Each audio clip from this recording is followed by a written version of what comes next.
চাকরির পাঠশালায় অন্য একটা নতুন ভিডিওতে স্বাগত। আমাদের চ্যাপ্টার চলছে হচ্ছে অনুপাত সমানুপাত। আজকে অনুপাত সমানুপাতের শেষ ক্লাস। তো যাই হোক, প্রথম অঙ্কতে যাচ্ছি সরাসরি। বলছে দুটো সম আয়তন পাত্রে 1/2 আর 1/3 অংশ দুধ ছিল। প্রত্যেক পাত্রের বাকি অংশ জল দিয়ে পূর্ণ করে অন্য পাত্রে ঢালা হলো। নতুন মিশ্রণে দুধ আর জলের অনুপাত কত? তাহলে দেখো, দুধের অনুপাত মানে অংশটা বলে দিয়েছে যে 1/2 আর 1/3 দুটো পাত্র রয়েছে। ধরো এ একটা পাত্র আর বি একটা পাত্র। এখানে মিল্ক আর ওয়াটার, এই বিতেও মিল্ক আর ওয়াটার। তো দুধ কত রয়েছে পাত্রে? 1/2 আর 1/3 অংশ দুধ রয়েছে। তাহলে এ পাত্রে দুধ রয়েছে হচ্ছে 1/2 অংশ আর বি পাত্রে দুধ রয়েছে হচ্ছে 1/3 অংশ। এইবারে কি বলেছে? বাকি অংশ জল দিয়ে পূর্ণ করে অন্য পাত্রে ঢালা হলো। বাকি অংশটা কি দিয়ে পূর্ণ করছে? না, জল দিয়ে পূর্ণ করছে। তাহলে এই যে যখন অংশের যে অঙ্কগুলো আসে, এর আগে ছোটবেলা আমরা পড়েছি, সেগুলোকে আমরা পুরো সম্পূর্ণটাকে কত অংশ ধরে নিই? সম্পূর্ণটাকে ধরে নিই আমরা 1 অংশ। তার মানে এখানেও সম্পূর্ণটা হচ্ছে 1 অংশ। তাহলে 1/2 অংশ দুধ রয়েছে।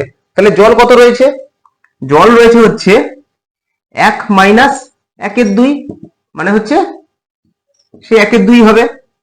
ঠিক আছে, কিভাবে আসলো? লসাগু টেনে 2 নিচে লসাগু হবে, তাহলে 2, তাহলে হচ্ছে এখানে হচ্ছে 2 মাইনাস 1 মানে হচ্ছে 1/2। তাহলে হচ্ছে, তাহলে দুধ জলও রয়েছে 1/2 অংশ। একইভাবে বি পাত্রে দুধ রয়েছে কত? 1/3 অংশ। তাহলে জল কত থাকবে? 1 মাইনাস 1/3। 1 মাইনাস 1/3 মানে হচ্ছে 3টা ইয়ে করো, তাহলে 3 মাইনাস 1 মানে হচ্ছে 2/3। তাহলে জল রয়েছে বি পাত্রে 2/3 অংশ। এবার দেখো, এটা এরকম লসাগু করে করলে, তো এটা লসাগু করে না করে এটা যদি এই যে যেটা উপরে রয়েছে মানে হচ্ছে লবটাকে হর দিয়ে যদি বিয়োগ করে দাও, তাহলে যেটা হবে সেটাই কিন্তু মানে 1 থেকে বাদ দিলে হয়। কিরকম? এখানে দেখো, নিচে কত রয়েছে? 2 রয়েছে, উপরে রয়েছে 1। তাহলে 1 থেকে 2 বাদ দিলে কত হয়? 1/2। ঠিক আছে, একইভাবে দেখো, নিচে কত রয়েছে? 3, উপরে রয়েছে হচ্ছে 1। 3 থেকে 1 বাদ দিলে 2/3। 1 থেকে যখন যে কোনো অংশ যদি মাইনাস করতে হয়, তখন আমাদের এটাই শর্ট প্রসেস। 1 থেকে যে কোনো কিছু যদি মাইনাস করো তুমি, ধরো 1 মাইনাস 2/5, সেক্ষেত্রে কি হবে? 5 থেকে 2 বাদ দিয়ে দাও, মানে হচ্ছে 3, 3/5। এটা হচ্ছে একদম ডাইরেক্ট। আর এবার তুমি লসাগু টেনে করো, দেখো 5, তাহলে হচ্ছে 5 মাইনাস 2, 3/5। মানে 1 থেকে যে কোনো অংশ ভগ্নাংশ যদি আমরা বাদ দিই, তখন এই ভগ্নাংশের লব আর হরকে যদি বাদ দিই, বিয়োগ করে দিই, লব আর হরকে বিয়োগ করে দিলে বিয়োগফল যেটা হবে সেটা ডিভাইডেড বাই নিচে যেটা রয়েছে সেইটা। এটা করলে কিন্তু আমার মানে ভগ্নাংশের বিয়োগটা চলে আসবে। যাই হোক, একটা অঙ্ক করতে করতে অন্যদিকে একটু ঢুকে গেছিলাম, গেল। তাহলে এ পাত্রে দুধ রয়েছে কত? 1/2, জল রয়েছে 1/2। বি পাত্রে দুধ রয়েছে 1/3, জল রয়েছে 2/3। এবারে কি বলেছে? জল দিয়ে পূর্ণ করে অন্য পাত্রে ঢালা হলো। এবারে এই পুরোটাকেই কি করছে? এ পাত্রের পুরো যে মিশ্রণটা আর বি পাত্রের পুরো যে মিশ্রণটা, এই পুরোটাকে অন্য একটা পাত্র সি পাত্রে ঢালা হচ্ছে। এ পাত্রের মিশ্রণ, বি পাত্রের মিশ্রণ কোথায় ঢালা হচ্ছে? না, সি পাত্রতে ঢালা হচ্ছে। ঢালা হলো। আচ্ছা, নতুন মিশ্রণে দুধ আর জলের অনুপাত কত হবে? এবারে দেখো দেখো, যখন এইখান থেকে এ পাত্রের মিশ্রণটা আর বি পাত্রের মিশ্রণটা আমরা সি পাত্রে ঢালবো, তখন কি হবে? সব তো মিলেমিশে এক হয়ে যাবে। কিন্তু এই দুধের সঙ্গে কি জল কখনো মিশতে পারে? পারে না। তাহলে দুধের সঙ্গে কে মিশবে? দুধ মিশবে। আর জলের সঙ্গে কে মিশবে? জল মিশবে। তাহলে সি পাত্রতে মিল্ক আর ওয়াটার কি হবে? দুধ কত আছে? এ পাত্রের দুধ কত? 1/2 প্লাস বি পাত্রের দুধ কত? 1/3। একইভাবে এ পাত্রের জল কত? 1/2 প্লাস বি পাত্রের জল কত? 2/3। তাহলে এখান থেকে লসাগু টানলে কত হচ্ছে? 3, 5 মানে হচ্ছে সরি, 3 দুগুণে 6, ভুল করি, 6 হচ্ছে 3 প্লাস 2। একইভাবে এখানেও হচ্ছে 6 মানে হচ্ছে 3 প্লাস 2 টু 4, মানে 3 4 5, 5 6 ইস টু 4 5 4 7, 7 6 6 6 কেটে যাবে, মানে 5:7। তাহলে নতুন পাত্রে দুধ আর জলের অনুপাত কত? দুধ আর জলের অনুপাত হচ্ছে 5:7। এই যে যদি থাকতো এইটা 5/6 আর 7/6, এটা কিন্তু হচ্ছে অংশ, ঠিক আছে, এটা কিন্তু অনুপাত না। অনুপাতটা কত? অনুপাত হচ্ছে 5:7। ক্লিয়ার হলো? যদি না বুঝতে পারো আবার, তাহলে কিন্তু কমেন্ট সেকশনে জানিও, আমি পরের ক্লাসে অবশ্যই বুঝিয়ে দেবো। দেখো এই অঙ্কটা কি বলছে, একটা দোকানে চাল আর গমের দামের অনুপাত হচ্ছে 5:2, মানে চালের দাম হচ্ছে 5 টাকা, ধরো 5 টাকা, আর গমের দাম হচ্ছে 2 টাকা। চালের দাম 2:5 অনুপাতে, এইটা মানে কি? এই জায়গাটা ভালো করে দেখবে, চালের দাম 2:5 অনুপাতে এবং গমের দাম 3:5 অনুপাতে বৃদ্ধি পেলে বর্তমানে চাল আর গমের দামের অনুপাত কত? এই জায়গাটার মানে হচ্ছে 2 টাকা যদি চাল থাকে, সেই চালটা এখন হয়ে গেছে 5 টাকা। একইভাবে 3 টাকা যদি গম থাকে, সেই গমটা হয়ে গেছে এখন 5 টাকা। ঠিক আছে, এই জায়গাটা কিন্তু ভালো করেই করবে। চালের দাম 2:5 অনুপাতে এবং গমের দাম 3:5 অনুপাতে বৃদ্ধি পেলে, মানে 2 টাকা যদি চালের দাম থাকে, সেই দামটা এখন দাঁড়িয়েছে হচ্ছে 5 টাকা। আর যদি 3 টাকা যদি দাম থাকে কোনো কিছুর, সেই দামটা দাঁড়িয়েছে হচ্ছে 5 টাকা। ঠিক আছে, মানে এটা হচ্ছে আগের দাম, এটা হচ্ছে পরের দাম। একইভাবে এটা হচ্ছে আগের দাম, এটা হচ্ছে পরের দাম। তাহলে বর্তমানে চাল আর গমের দাম কত? তাহলে চাল মানে হচ্ছে রাইস, আর গম মানে হচ্ছে হুইট।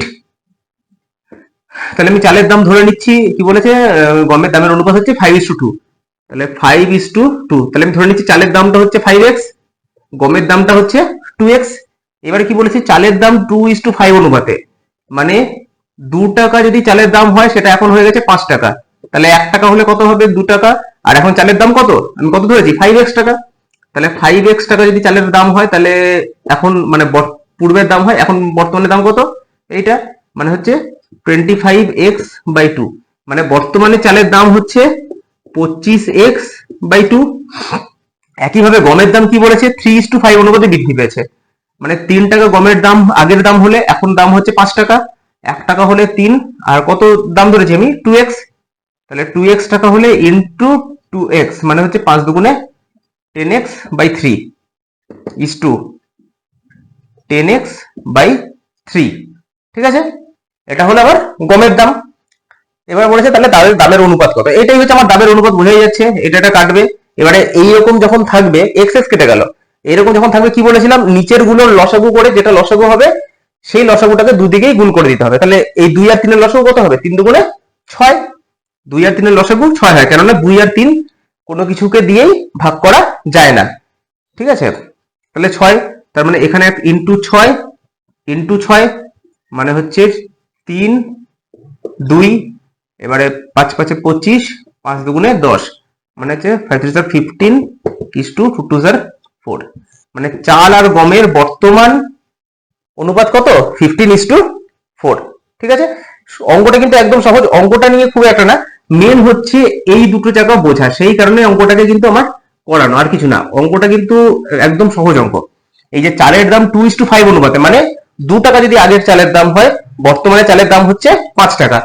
আবার এবং গমের দাম 3:5 অনুপাতে, মানে পূর্বের গমের দাম যদি 3 টাকা হয়, তাহলে বর্তমানে তার দাম হচ্ছে 5 টাকা। এইটুকু জায়গাকে বোঝানোর জন্য কিন্তু আমার মেন অঙ্কটাকে করানো, নয়তো অঙ্কটা কিন্তু একদম সহজ। এখন নেক্সট অঙ্ক কি বলছে? বলছে দুটো সংকর ধাতুতে, সংকর ধাতু মানে কি?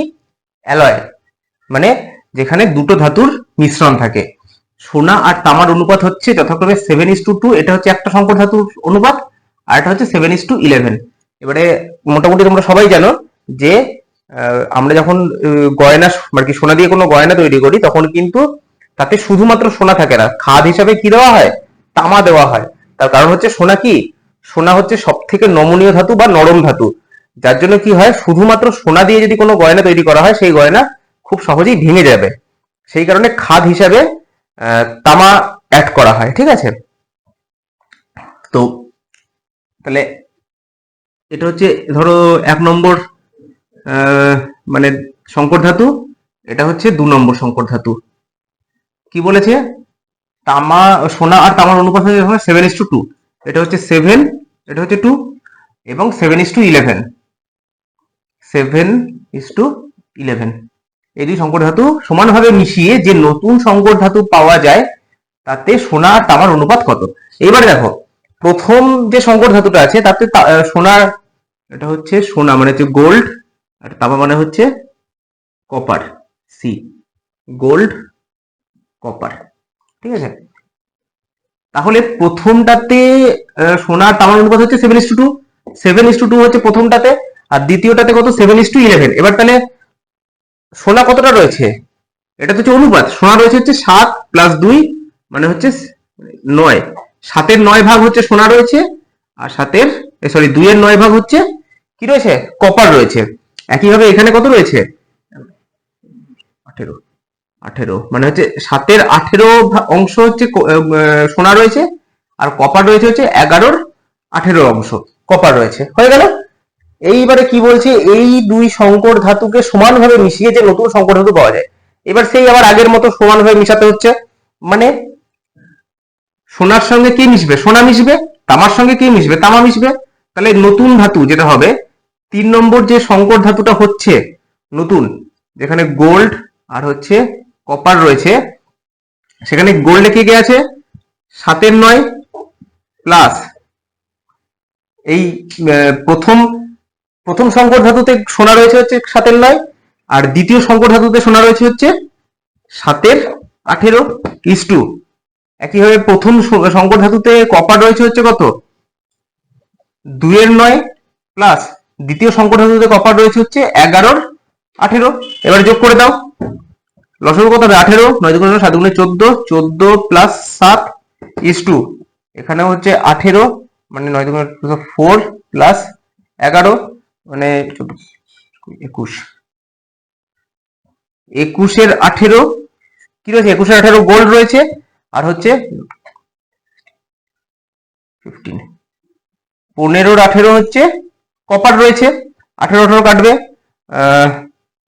3 7 21 আর 3 5 15, মানে 3 নম্বর যে ইয়েটা, বোর্ডটা হয়ে গেছে ছোট, যাই হোক, এটা 3 দিয়ে কাটলাম 21-কে 7, আর 3 দিয়ে 15-কে কাটলাম 5।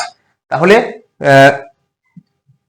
3 নম্বর যে মানে দুটো সংকর ধাতুকে একসঙ্গে মিশিয়ে 3 নম্বর যে ধাতুটা তৈরি করা হয়েছে তাতে গোল্ড রয়েছে কত 7, আর কপার রয়েছে না সরি, গোল্ড আর কপারের অনুপাত হচ্ছে 7:5, ঠিক আছে। তাহলে গোল্ড ইজ টু কপার হচ্ছে 7:5, ক্লিয়ার হলো।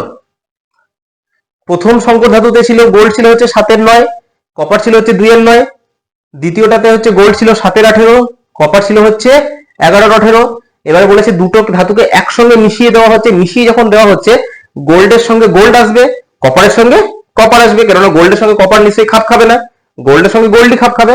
তাই জন্য কি করলাম, 3 নম্বর সংকর ধাতুতে গোল্ড রয়েছে হচ্ছে, প্রথম সংকর ধাতুর গোল্ড হচ্ছে 7-এর 9, দ্বিতীয় সংকর ধাতুর গোল্ড হচ্ছে 7-এর 18, প্রথম সংকর ধাতুর কপার হচ্ছে 2-এর 9, দ্বিতীয় সংকর ধাতুর কপার হচ্ছে 11-র 18। গোল্ডের সঙ্গে গোল্ড মিশিয়ে যোগ করলাম হচ্ছে 21-এর 18 আসলো, কপার মিশিয়ে যোগ করলাম হচ্ছে 15-র 18 আসলো, 18 18 কেটে যাবে, 3 দিয়ে কাটলে 3 7 21, হ্যাঁ, আর 3 5 15, তাহলে তখন গোল্ড রয়েছে কত 7, কপার রয়েছে কত 5, ক্লিয়ার। দেখো এরপরের অঙ্ক কি বলছে, সমগ্র পৃথিবীতে জল আর স্থলের পরিমাণের অনুপাত হচ্ছে 1:3, আর দক্ষিণ গোলার্ধে সেটা হচ্ছে 1:9। তাহলে বলছে উত্তর গোলার্ধে জল আর স্থলের অনুপাত কত। তাহলে আমি ধরে নিচ্ছি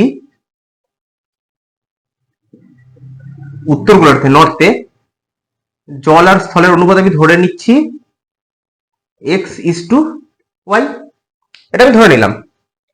কেন না, আমি বলেছি আগেই যেটা আমি জানি না সেটাকে আমি x আর y যদি ধরে নিই তাহলে দেখবো অঙ্কটা করতে অনেক সহজ হয়ে যায়। আমি ধরে নিলাম উত্তর গোলার্ধে হচ্ছে x:y। আচ্ছা, সাউথে দক্ষিণ গোলার্ধে কত জল আর স্থলের পরিমাণ হচ্ছে, আচ্ছা সরি, দক্ষিণ গোলার্ধে হচ্ছে 1:9, এটা হচ্ছে ওয়াটার আর এটা হচ্ছে ল্যান্ড, ওয়াটার ল্যান্ড কত 1:9, দক্ষিণ গোলার্ধে হচ্ছে 1:9। এবার কি বলেছে প্রথমেই সমগ্র পৃথিবীতে জল স্থলের পরিমাণের অনুপাত হচ্ছে 1:3। সমগ্র পৃথিবীতে মানে হোল ওয়ার্ল্ডে, WW হোল ওয়ার্ল্ডে কত, বা আর্থে, এটা আর্থ, ই দিয়ে ডিনোট করি, আর্থে কত হচ্ছে ওয়াটার আর ল্যান্ডের পরিমাণ 1:3। এটা হচ্ছে 1:3 পুরো পৃথিবীতে। এইবার তাহলে দেখো, দক্ষিণ গোলার্ধের জল প্লাস উত্তর গোলার্ধের জল ডিভাইডেড বাই দক্ষিণ গোলার্ধের স্থল প্লাস উত্তর গোলার্ধের সমগ্র স্থল ইকুয়ালস টু হচ্ছে এইটা বাই এইটা। কেন না, আমাদের যে পৃথিবী রয়েছে, এই হচ্ছে আমাদের পৃথিবী রয়েছে। আমাদের পৃথিবীকে কটা গোলার্ধে ভাগ করেছে, দুটো গোলার্ধে। এটা হচ্ছে উত্তর গোলার্ধ, এটা হচ্ছে দক্ষিণ গোলার্ধ। এই দক্ষিণ গোলার্ধে ধরো এতটা পরিমাণে জল রয়েছে, এটা হচ্ছে জল, ঠিক আছে, বাকিটা স্থল। উত্তর গোলার্ধেও ধরো উত্তর গোলার্ধে এতটা জল রয়েছে, বাকিটা স্থল। দক্ষিণ গোলার্ধেও ধরো এতটা জল রয়েছে, বাকিটা স্থল। তাহলে উত্তর গোলার্ধের জল প্লাস দক্ষিণ গোলার্ধের জল ডিভাইডেড বাই উত্তর গোলার্ধের স্থল প্লাস দক্ষিণ গোলার্ধের স্থল ইকুয়ালস টু তো হচ্ছে পুরো পৃথিবীর মানে এই যে এই পুরো পৃথিবীর স্থল ডিভাইডেড বাই পুরো পৃথিবীর জল, তাই না? তবেই না পুরো পৃথিবীটা আসে, কারণ উত্তর গোলার্ধ প্লাস দক্ষিণ গোলার্ধ মিলিয়েই তো পুরো পৃথিবীটা। তাহলে আমি বলতে পারি দক্ষিণ গোলার্ধে আমার জল কত রয়েছে, মানে অনুপাত হচ্ছে 1:9, তাহলে জল কত রয়েছে 1/10 প্লাস 9/10। আচ্ছা, একইভাবে উত্তর গোলার্ধতে আমার জল কত রয়েছে x by x plus y, স্থল কত রয়েছে y by x plus y, এটা স্থল রয়েছে। তাহলে উত্তর গোলার্ধের জল মানে হচ্ছে x by x plus y plus দক্ষিণ গোলার্ধের জল মানে হচ্ছে 1/10 ডিভাইডেড বাই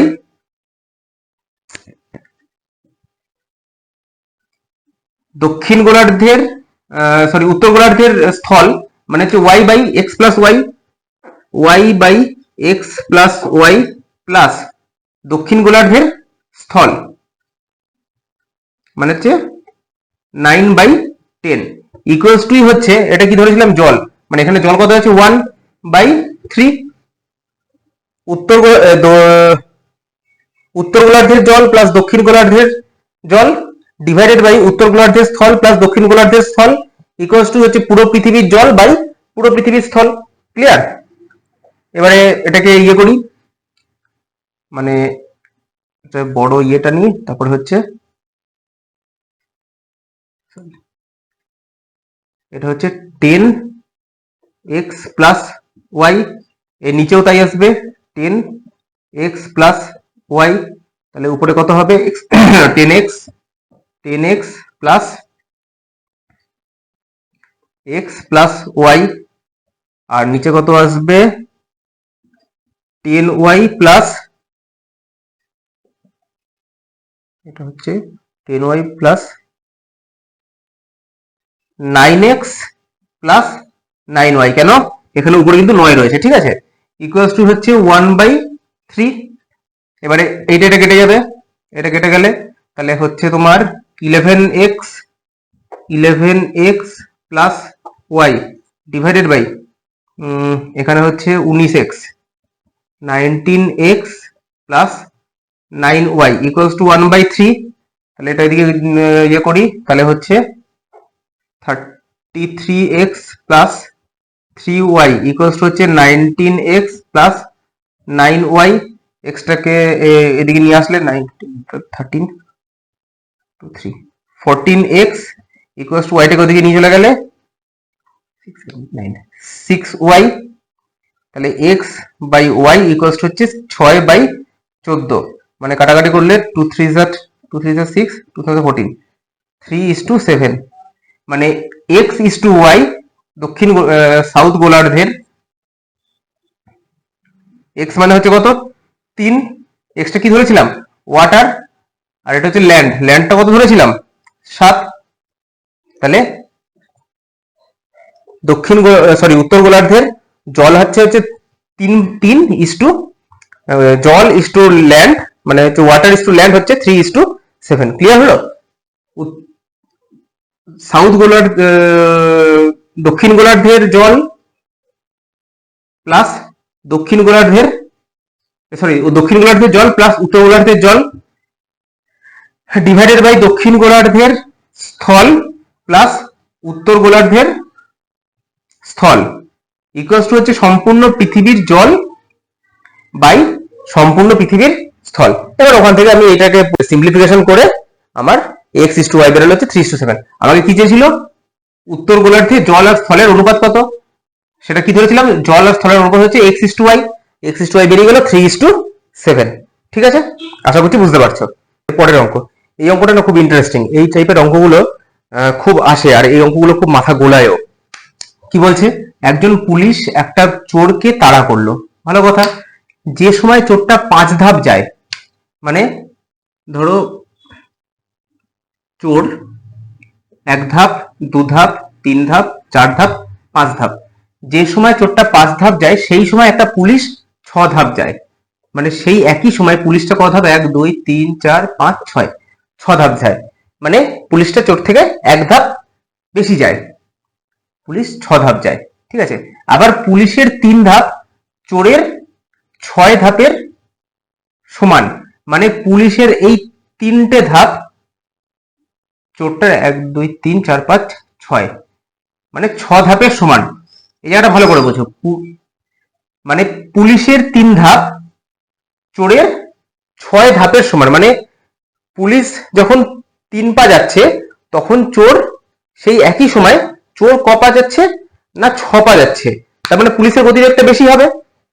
কেননা পুলিশ যখন 3 পা যাচ্ছে, 3 পায়ে পুলিশ যতটা দূরত্ব অতিক্রম করছে 6 পায়ে চোর সেই দূরত্ব অতিক্রম করছে। ধরো 3 পায়ে 1 2 3, এই 3 পায়ে পুলিশ এইখান থেকে এতটা দূরত্ব, এই দূরত্বটা অতিক্রম করছে। এবার চোরটা এই 1 2 3 4 5 6, চোরটা এই যে এই একই ডিস্টেন্স ক পায়ে অতিক্রম করছে বা ক ধাপে অতিক্রম করছে? না 6 ধাপে অতিক্রম করছে।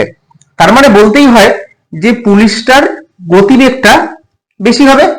ঠিক আছে, এইটুকুনি জায়গা বুঝলেই কিন্তু অঙ্কটা ক্লিয়ার হয়ে যাবে। তাহলে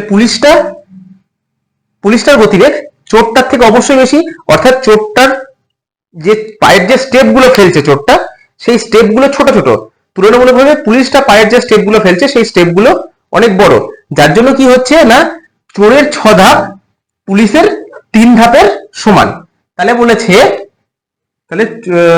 চোরের 6 ধাপ পুলিশের, আচ্ছা আবার পুলিশের 3 ধাপ চোরের, চোরের 6 ধাপ পুলিশের 3 ধাপের সমান। ঠিক, তাহলে বলছে পুলিশ আর চোরের গতিবেগের অনুপাত কত।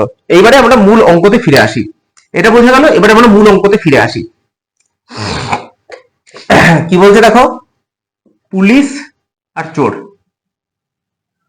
যে সময় চোরটা 6 ধাপ যায় সেই সময়, যে সময় চোরটা 5 ধাপ যায় সেই সময় পুলিশ 6 ধাপ যায়, মানে একই সময় পুলিশ 6 ধাপ যাচ্ছে, চোর যাচ্ছে কত? না 5 ধাপ। এইবারে বলছে আবার পুলিশের 3 ধাপ, পুলিশের 3 ধাপ চোরের ক ধাপের সমান? চোরের 6 ধাপের সমান। পুলিশের 3 পা চোরের 6 পা সমান, তাহলে পুলিশটা টোটাল কত পা গেছে? 6 পা গেছে। তাহলে 3 পা যদি চোরের 6 পা সমান হয়, তাহলে পুলিশের 6 পা চোরের কত পা সমান হচ্ছে? 3 হচ্ছে 3 এ 6, 3 হচ্ছে 6 সমান, একে কত আর হচ্ছে 6 কত ইন্টু 6, 3 দুগুণে 6 মানে হচ্ছে 12। তাহলে হচ্ছে পুলিশের 3 পা হচ্ছে চোরের 6 পা সমান, তাহলে পুলিশের 6 পা চোরের ক পা সমান? 12 পা সমান। তার মানে পুলিশের 6 পা হচ্ছে চোরের 12 পা, মানে আমি পুলিশের যে ধাপগুলো সেই ধাপগুলো কিসে কনভার্ট করে নিলাম? চোরের ধাপে। আবার এদিকে চোরটাও কত ধাপ গেছে সেই সময়? 5 ধাপ গেছে। তার মানে এই দুটোই হচ্ছে ওদের গতিবেগের অনুপাত। এই 12টাকে আমি কি করলাম? পুলিশের 6 পা চোরের, পুলিশ যে সময় 6 ধাপ গেছে, চোর সেই সময় 5 ধাপ গেছে। এবারে এখানে তো হচ্ছে পুলিশের আবার পুলিশের 3 ধাপ চোরের 6 ধাপের সমান হচ্ছে, তাহলে আমি চোরের যে এই পুলিশের যে 6 পা, পুলিশের যে 6 পা সেটা কি করলাম না সেটা চোরের কত পা সমান সেটা বার করে নিলাম। তাহলে পুলিশের 3 পা সমান হচ্ছে চোরের 6 পা, তাহলে চোরের 6 পা সমান হচ্ছে সরি পুলিশের 6 পা সমান হচ্ছে চোরের 12 পা সমান। তাহলে এখানে এখন এই যে পাটা 12 পা, এটা কার পা? এটা পুলিশের এই সরি চোরের পা। একইভাবে এই 5 পাটা সেটাও হচ্ছে চোরের পা।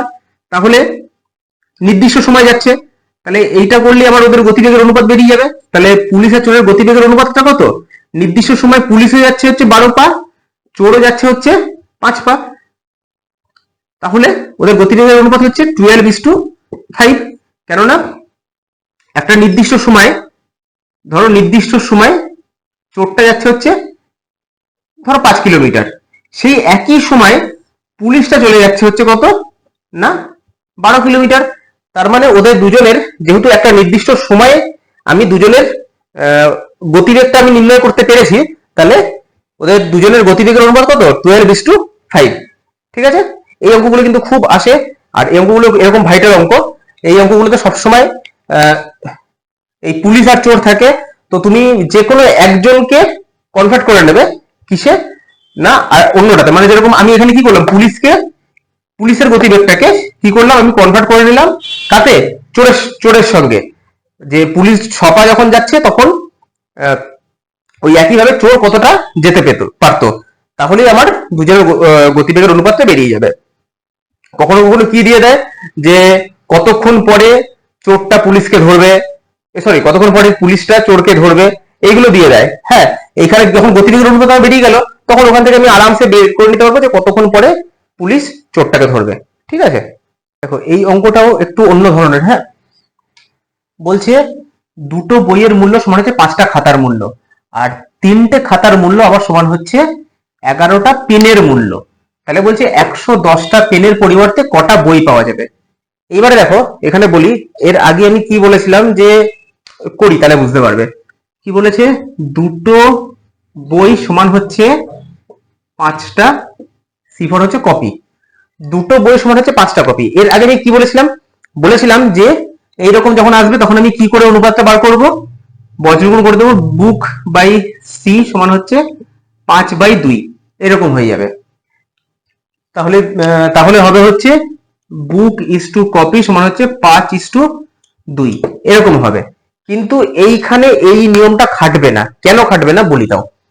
তার কারণ হচ্ছে দেখো, দুটো বইয়ের মূল্য সমান হচ্ছে 5টা খাতার মূল্য। এখানটা ভালো করে দেখো, দুটো বইয়ের মূল্য কি বলে দিয়েছে? বলেনি। আবার 5টা খাতার মূল্য কি বলে দিয়েছে? বলেনি। কি বলেছে না, দুটো বইয়ের মূল্য সমান হচ্ছে 5টা খাতার মূল্য।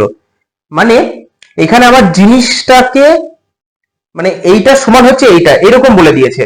আমার কিন্তু বলেনি দুটো বইয়ের মূল্য এত, আবার 5টা খাতার মূল্য এত, সেই দুটো সমান, এরকম কিছু বলেনি। এরকম কিছু বললে আমার এই নিয়মটা খেটে যেত। কিন্তু এইখানে যখন এরকম ভাবে বলবে না যে দুটো বইয়ের মূল্য সমান হচ্ছে 5টা খাতার মূল্য, তখন কিন্তু আমার এই নিয়মটা খাটবে না। দেখো এবারে আমার এখান থেকে কি বেরোচ্ছে, 5টা বই মানে বই 5টা বইয়ের সমান হচ্ছে দুটো খাতা। এটা কি কখনো সম্ভব হতে পারে যে 5টা বইয়ের যা দাম দুটো খাতার তাই দাম? কোনোদিন হতে পারে না।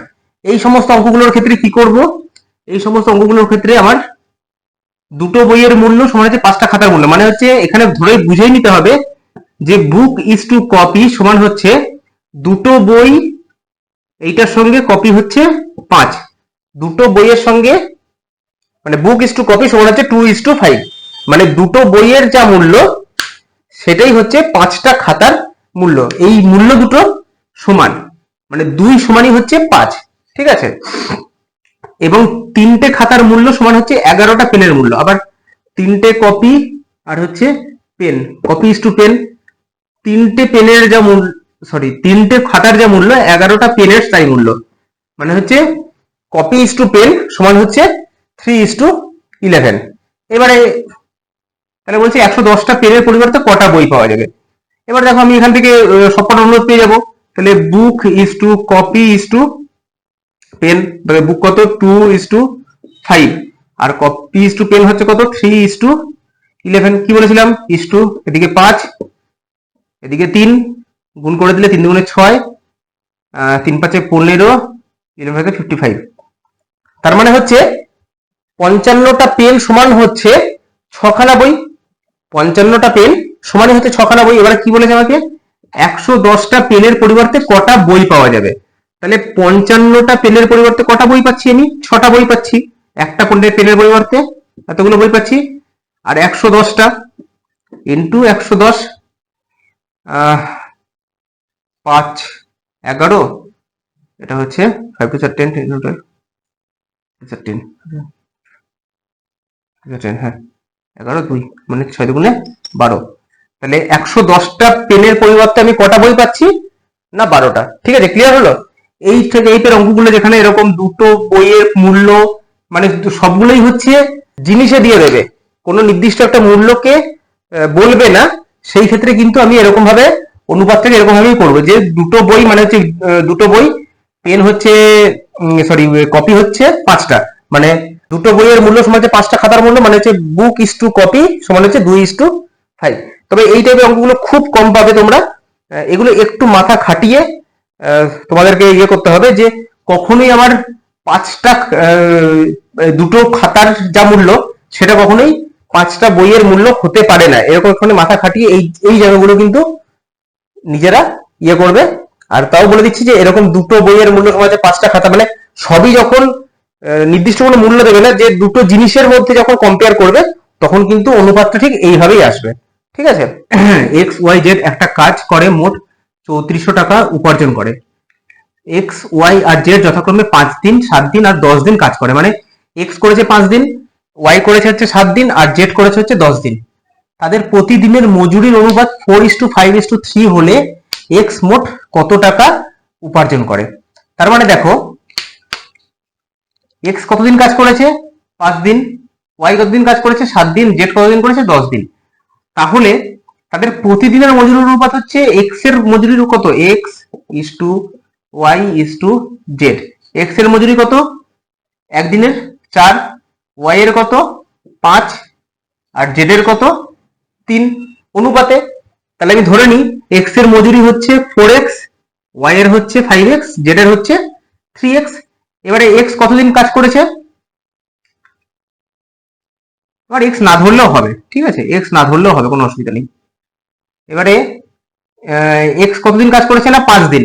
তার মানে একদিনে ও মজুরি নেয় হচ্ছে 4 টাকা, তাহলে 5 দিনেও কত টাকা নেবে মজুরি? 4 5 20 টাকা। ইস টু ওয়াই কত টাকা নেবে? 5 7 35 টাকা। আর জেড কত টাকা নেবে? 30 টাকা। যেহেতু 3 টাকা ওর মজুরি, ও 10 দিন কাজ করেছে, জেড নেবে হচ্ছে 30 টাকা। তার মানে এই টোটাল কাজটা করতে এক্স কত টাকা উপার্জন করছে? না, বা এক্স কত টাকা নিচ্ছে? 20 টাকা নিচ্ছে। ওয়াই কত টাকা নিচ্ছে? 35 টাকা নিচ্ছে। আর জেড কত টাকা নিচ্ছে? 30 টাকা নিচ্ছে। তাহলে এইটাকে আমি অনুপাতে নিয়ে আসি আবার। তাহলে 5 4 20, 5 7 35, 5 6 30। এবারে বলেছে কি এক্স মোট কত টাকা উপার্জন করছে? এক্স এর টাকার অনুপাতটা কত? 4 টাকা। তার মানে 4 বাই এই টোটালটা যোগফল কত? 4 আর 6 10 আর 7 17 ইন্টু টোটাল কত টাকা আছে? 3400 টাকা। 4 4 দুগুণে 800। তার মানে এই টোটাল কাজটা করতে এক্স কত টাকা নিচ্ছে? 800 টাকা। একদম সিম্পল অঙ্ক, শুধুমাত্র এক্স ওয়াই জেড যথাক্রমে এই যে 5 দিন 7 দিন আর 10 দিন কাজ করছে এইটা দিয়ে দিয়েছে খালি, তাই জন্য একটুখানি ইয়ে হচ্ছে। তাহলে ও 5 দিন কাজ করছে, ওর প্রতিদিনের মজুরি হচ্ছে 4 টাকা। তাহলে তাহলে এই কাজটা করতে টোটাল কত টাকা নিয়েছে? 4 5 20 ইন্টু 5 ইন্টু 7 যেহেতু 7 দিন করেছে, ইন্টু 10 যেহেতু 10 দিন কাজ করেছে। ঠিক আছে, এবার ওখান থেকে আমার এক্স কত টাকা পাচ্ছে, ওয়াই কত টাকা পাচ্ছে, জেড কত টাকা পাচ্ছে, এদের অনুপাতটা বেরিয়ে গেল। অনুপাত বেরিয়ে যাওয়া মানে হচ্ছে আমার টোটাল দিয়ে দিয়েছে, আমার সিম্পল ওখান থেকে অ্যান্সার বেরিয়ে আসবে। ঠিক আছে, এই অঙ্কটাও না খুব অন্যরকম অঙ্ক একটু, এটা একদম পাতি অনুপাতের অঙ্ক কিন্তু পাচ্ছ না, হ্যাঁ একটু অন্যরকম রয়েছে বইয়ে। যাই হোক, বলছি কিছু গরু আর পায়রার মধ্যে পায়ের সংখ্যা মাথার সংখ্যার দ্বিগুণের থেকে 12 বেশি, গরুর সংখ্যা কত? কি বলে দিয়েছে দেখো, কিছু গরু আর পায়রার মধ্যে পায়ের সংখ্যা মাথার সংখ্যার দ্বিগুণের থেকে 12 বেশি, তাহলে গরুর সংখ্যা কত? আমি ধরে নিচ্ছি গরুর সংখ্যা হচ্ছে এক্স। ঠিক আছে, আর ধরে নিচ্ছি পায়রা, পায়রা মানে পায়রা ইংরেজি কি? পিজিয়ন। পায়রার সংখ্যা হচ্ছে আমি ধরে নিচ্ছি ওয়াই। এইবারে বলেছে দেখো, কিছু গরু আর পায়রার মধ্যে পায়ের সংখ্যা মাথার সংখ্যার দ্বিগুণের থেকে 12 বেশি। তাহলে গরুর কটা মাথা থাকবে? এক্সটাই মাথা থাকবে। গরুর পা কটা থাকবে? একটা গরুর কটা পা? 4টে পা। তাহলে এক্স খানা গরুর কটা পা হবে? এক্সটা গরুর কটা পা হবে? 4 এক্সট্রা পা হবে। একইভাবে পায়রার কটা পা? একটা পায়রার 2টো পা। তাহলে ওয়াইটা পায়রার কটা পা হবে? 2 ওয়াইটা পা হবে। এই যে পায়ের সংখ্যা, পায়ের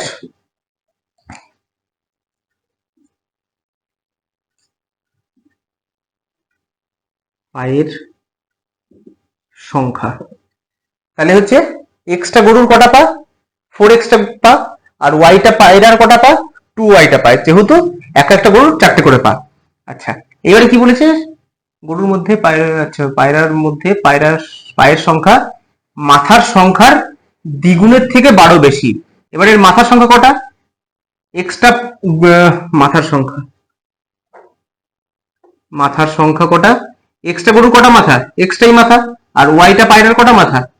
ওয়াইটাই মাথা হবে। তাহলে দেখো কি বলেছে, পায়ের সংখ্যা মাথার সংখ্যার দ্বিগুণের থেকে 12 বেশি। তাহলে এই এক্সট্রা গরু আর ওয়াইটা পায়রা, এদের মাথার সংখ্যা কত হবে?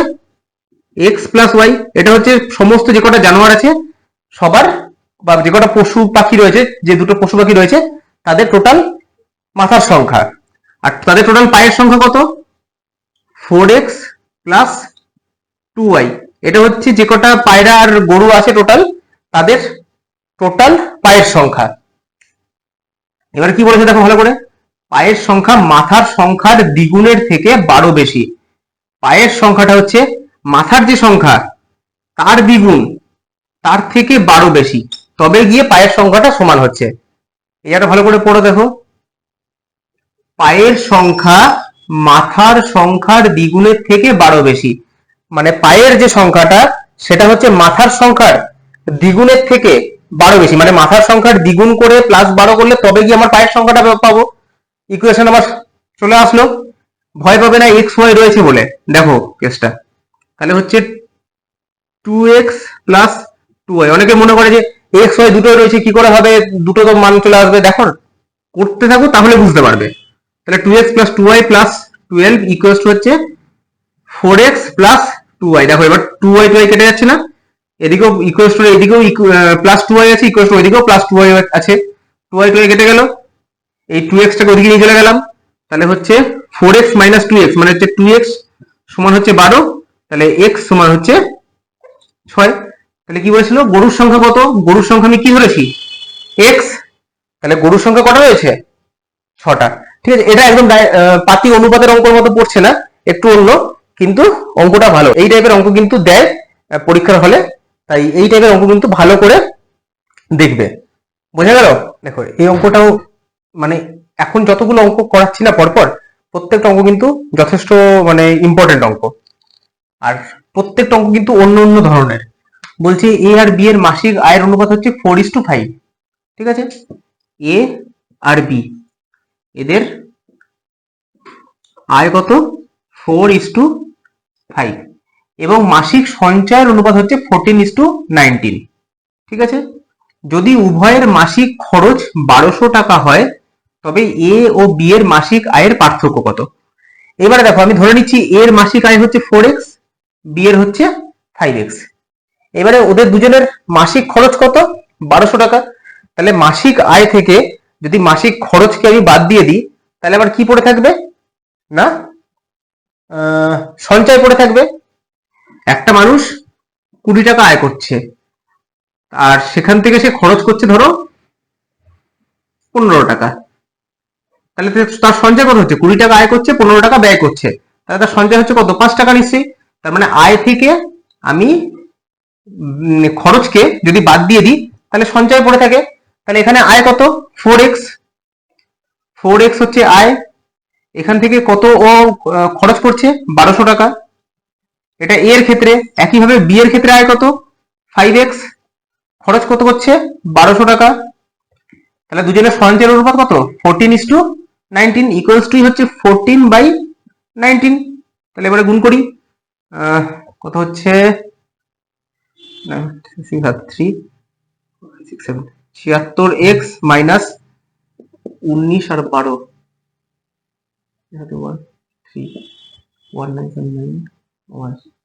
8 19 2 হাতে 1 228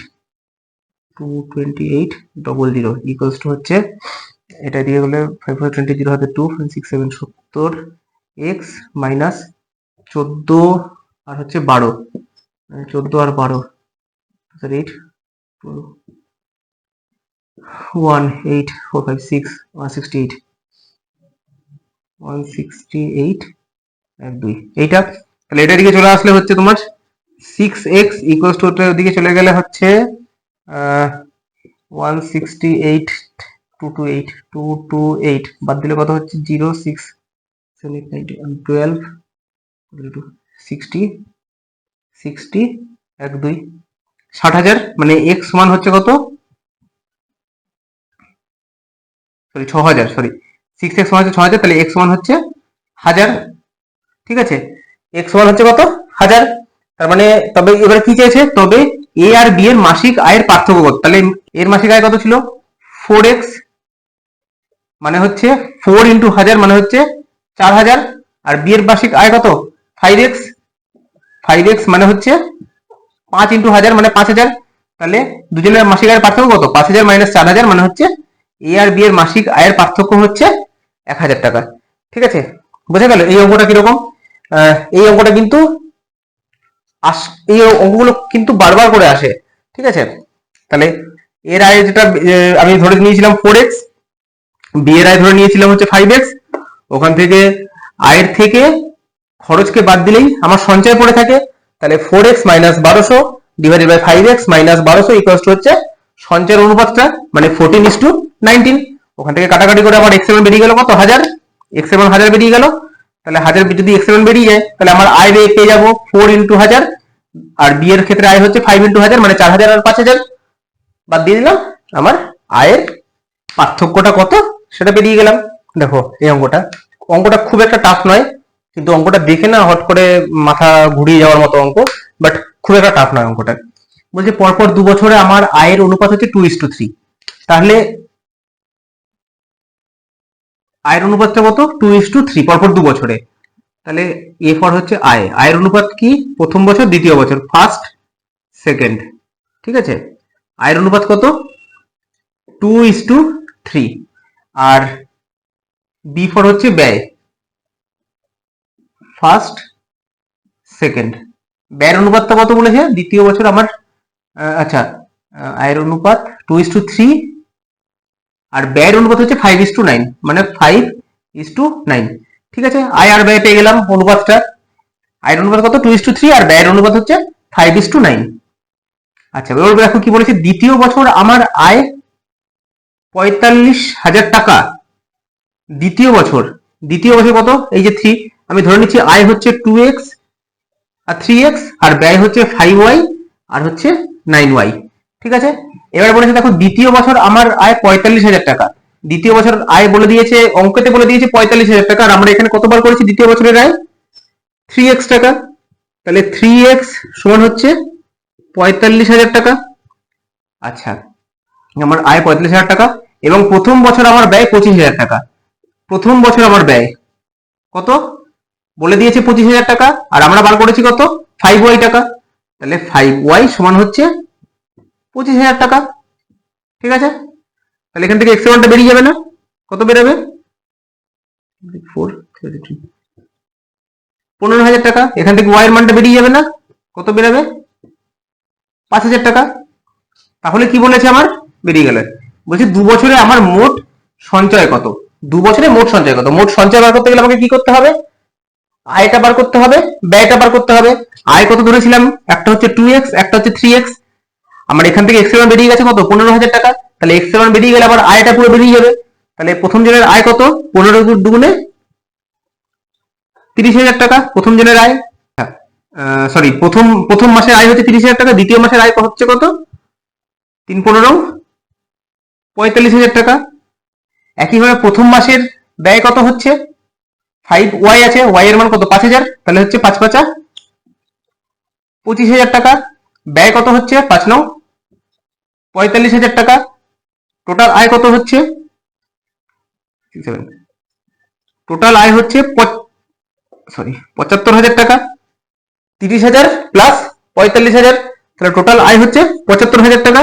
টোটাল ব্যয় কত হচ্ছে 45,000 প্লাস 25,000, মানে হচ্ছে 70,000 টাকা। টোটাল ব্যয় হচ্ছে 70,000 টাকা। টোটাল আয় হচ্ছে 75,000 টাকা, টোটাল ব্যয় হচ্ছে 70,000 টাকা। তাহলে বলেছে 2 বছরে আমার মোট সঞ্চয় কত, মোট সঞ্চয় কত হবে 75,000 মাইনাস 70,000। মোট সঞ্চয় হচ্ছে 75,000 মাইনাস 70,000, সরি 7,000 হয়ে গেছে, 70,000 মানে হচ্ছে 5,000 টাকা।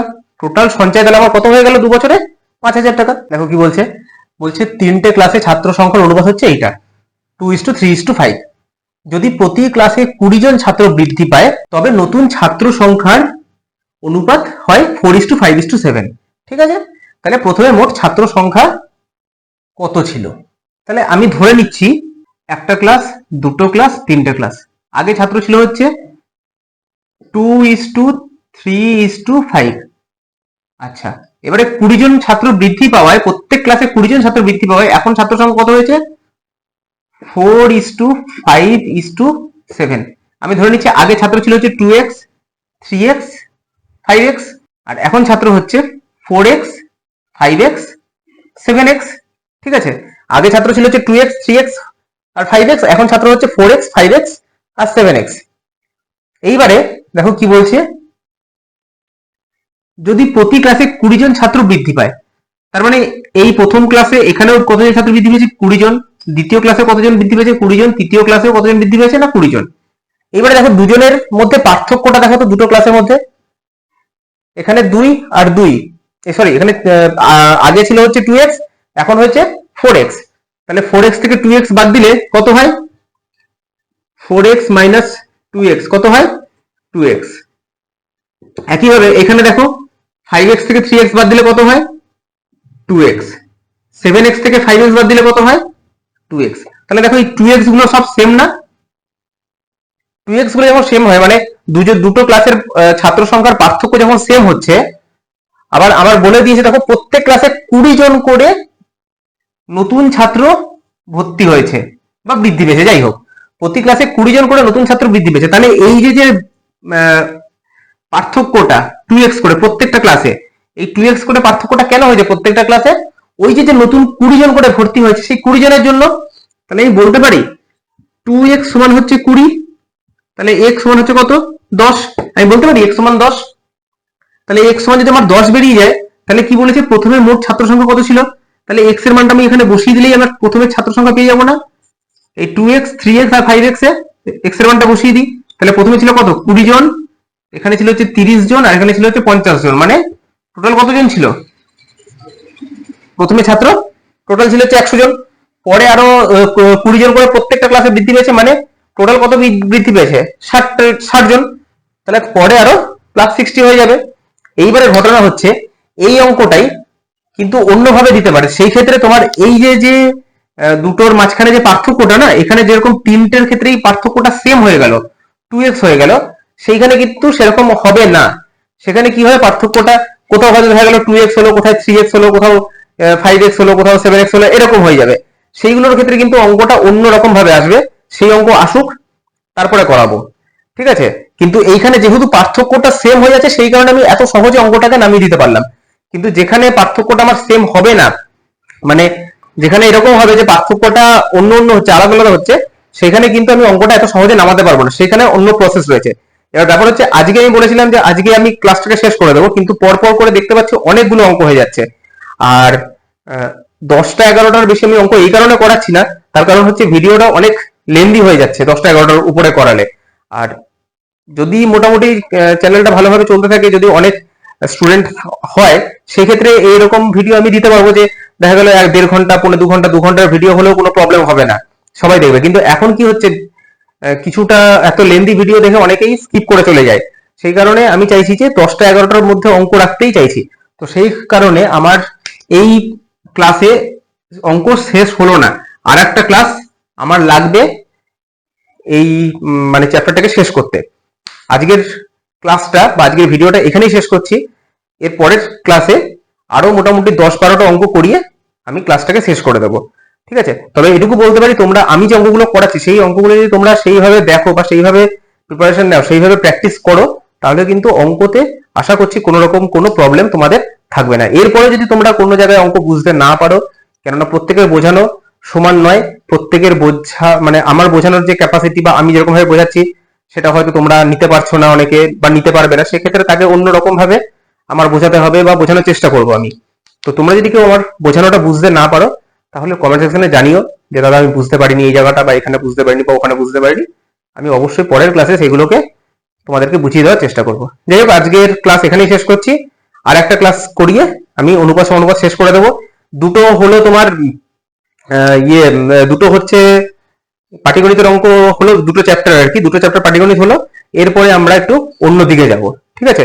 সেটা মেবি রিজনিং হতে পারে, অথবা ম্যাথেরই অন্য কোনো অ্যালজেব্রা বা ত্রিকোণমিতি বা পরিমিতি কিছু একটা হতে পারে। বাট দুটো হলো পাটিগণিত, এরপরে আর দুটো অন্য কিছুর দিকে যাব। চলো দেখা হচ্ছে নেক্সট ক্লাসে।